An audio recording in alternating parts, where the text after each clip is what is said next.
Joining us now, we have Sarah Nelson. She is the president of the Association of Flight Attendants. Sarah, it's great to have you on the show today. We really appreciate it. Now, I'm sure you are pounding the table. You want that money because you people are really suffering, and we all understand that. But what about the strings that are going to be attached? Like, for example, capping executive bonuses, stopping all stock buybacks, the government taking a piece, an equity stake in the airlines. Are you okay with all of that if you get the money? Those are all of the things that both the unions and the airlines agreed to in March, and those are the things that we pushed for. And there is a direct return to the public for this service, because what this does is this keeps us in our jobs. It requires the airlines to keep all of the workers in their jobs connected to our health care, and also requires the airlines to continue service to all of our communities. So the other piece that's really important here is that we're continuing that service to our small communities, keeping people connected during the pandemic.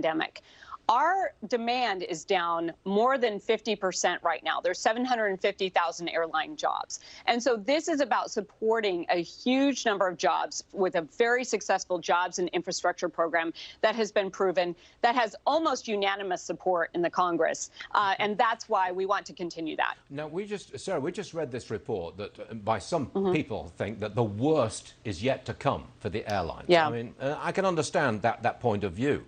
But if that is the case, the worst is yet to come, then surely we're going to be in for a lot more help for the airlines. Not just $25 billion now, but so on down the line. Well, actually, we're going to say, hold on a second, we're not too keen on that.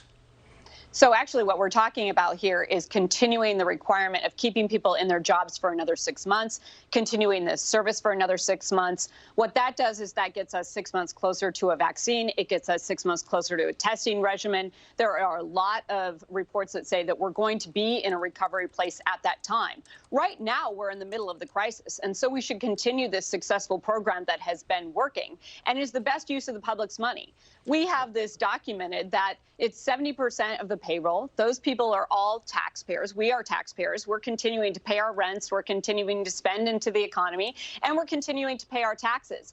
So there's 100% return to the public for this investment, and we continue that critical infrastructure at a time when we need it so badly.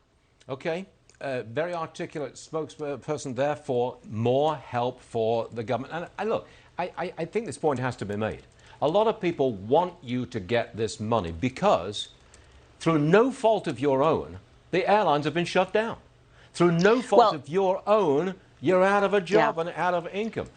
Sarah, I'm terribly sorry. I've got to leave it there, but I think you've got a lot of public support on this one. I just want to say that. Sarah, thank you, Stuart. Sure, we appreciate it. Thank you. Thanks for being here.